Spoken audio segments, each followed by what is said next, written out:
Status quo via rail doesn't work. Via rail should work. It doesn't have even one of the things in our platform is to create a legislative framework for what via rail is supposed to do. Amtrak in the United States has a legislative framework. It gives it a mandate to provide affordable transportation for Americans. Via rail has no legislative mandate. It's run as a crown corporation with a board that I think has charted a course for Via Rail to be an antique system designed for tourists. We've lost bus service. At the same time, over a period of decades, Via Rail service has been significantly reduced. When I went to law school and I was living on Cape Breton Island, my mom would drive me to the Orangedale train station. Believe it or not, you could put up a big metal post. It had what they called the flag, a large piece of rectangular bright orange, the flag, so the engineer could see that there was someone at the Orangedale station slow down and pick us up. I could take the train, and I did, to get to Dalhousie Law School where I earned my degree. You can't do that today, nor can you find a bus. And right across Canada, we have a crisis in that people living in rural and remote communities have virtually no access to public transportation. This is unacceptable. One of the things that we really want here in Halifax is to have VIA do 7 days a week as a train from here to Montreal. So the Chamber of Commerce was having a big event here in town, and Mayor Savage was there. So I went to ask him if he'd support that. And he's not quite ready to do that, because he doesn't think we have the population.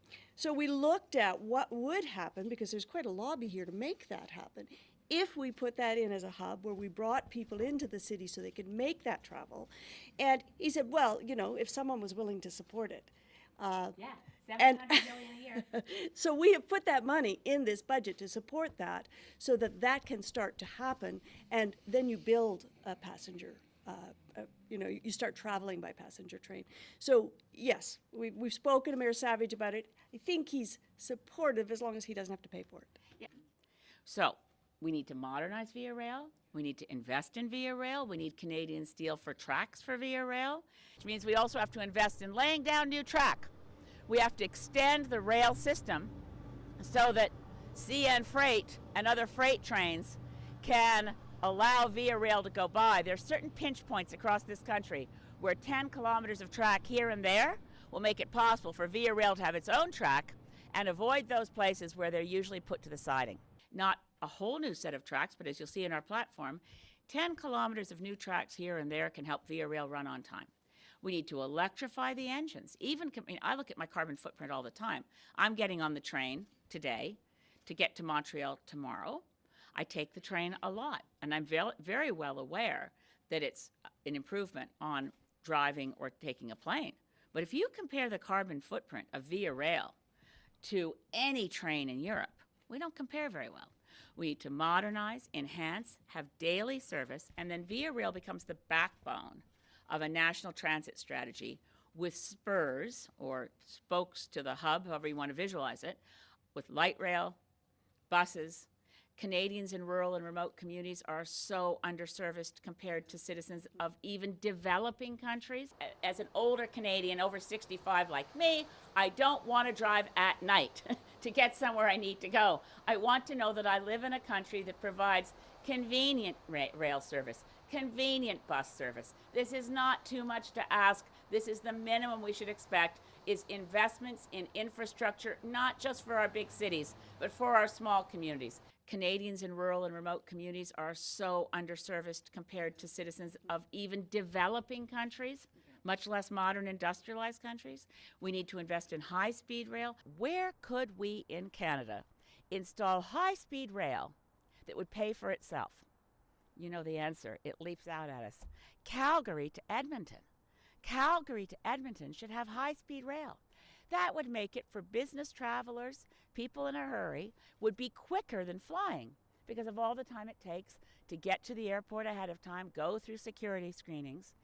Edmonton to Calgary high-speed rail would be competitive in time and certainly in dollars with flying. And there are many people in this province who, for reasons of visiting family, and also particularly for the business community, Edmonton to Calgary high-speed rail will pay for itself, and we need to get moving on it. So we're looking at a very ambitious plan. We want to go off oil and out of gasoline-powered cars. Certainly we would end the sale of internal combustion engine vehicles for new vehicles by 2030. And in the 80s, boy, did we fight the Mulroney cuts.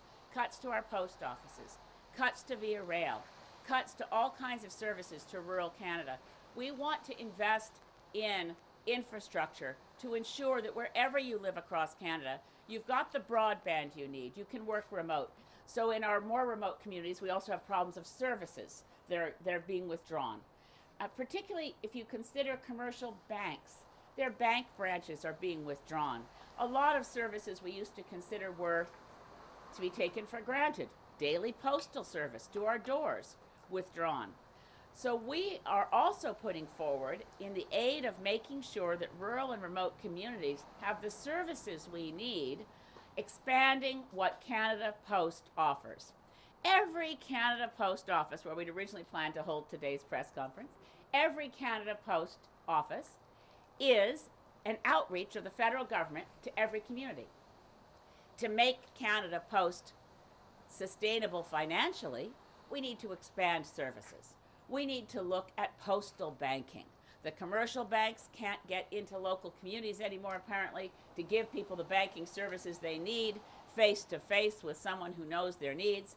The postal banking system can provide in the post offices broadband for communities where people don't own a computer at home and need that service, can provide a spot for a locus for emergency supports when we face extreme weather events. In other words, we can make Canada Post a hub of services right across this country. If you look at what I think is the most exciting postal banking system that I've seen, it's in Israel, where the post offices offer, I think, up to 70 different kinds of services, including great daily service to your door, that they will get anything delivered anywhere, any parcel, any day, same day. Now, of course, Israel is a smaller country geographically, but the model of being able to make postal services financially secure and sustainable comes from diversification of services and a change of direction. This is the direction the Canadian Union of Postal Workers have been demanding. This is what the Green Party wants to do. Follow up on the promise that has not been fulfilled by the current Liberal government of being able to restore daily service to your door of mail delivery, at the same time create a broader range of services for rural and remote communities. Why do you think it's important to acknowledge the Maritimes in this campaign? Well, first of all, in the last 7 months, I've been in every province in Canada, at least once, many multiple times, and I've been in the Northwest Territories, and not that long ago in Whitehorse. So anyone who thinks that they have what it takes to serve their country as Prime Minister needs to know the country, needs to have gone to all parts of the country to listen. There isn't a place that I can get dropped down in this country where I can't pick up the phone and say, can I stay at your house? It's important to understand the Atlantic provinces. It's important to visit New Brunswick, PEI, and Nova Scotia to understand the maritime issues. How can you think you can be Prime Minister if you've never heard of Boat Harbour and what's going on in Pictou? How do you think you can be Prime Minister if you don't know the day-to-day struggles of people in New Brunswick, where the changing of the healthcare system so that one region, one hospital has the main job of cardiac work and another has the cancer lead role, and if you live in Bathurst and the only way to get from Bathurst to Moncton is to get on a dangerous icy road in winter, if you don't understand the importance of bus service in the maritime provinces, if you don't understand the issues of fishing, the fishery rules of DFO in Atlantic Canada are completely different than they are in British Columbia. If you don't travel this country and listen to people, I don't think you're qualified to be Prime Minister. We have to invest in our infrastructure.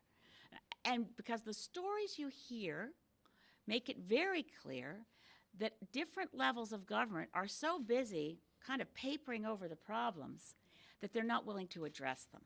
we're willing to address them. And I mean, I look at something as simple as getting prairie grain to the Port of Vancouver. This is the kind of conversation I have with CN Rail, which is what put it in my mind. The shareholder direction that CN takes is purely about shipping, has nothing to do with passenger rail. Well, Harper killed the wheat board. Who would have thought that that would lead to large freighters using free anchorages in my riding and making my constituents so unhappy? Who would have thought it would mean that prairie farmers can't get their grain to market because the wheat board used to consolidate the sales and have more predictable shipments? What happens with a container ship that has, well, not a container ship, rather a freighter that has 4 holds?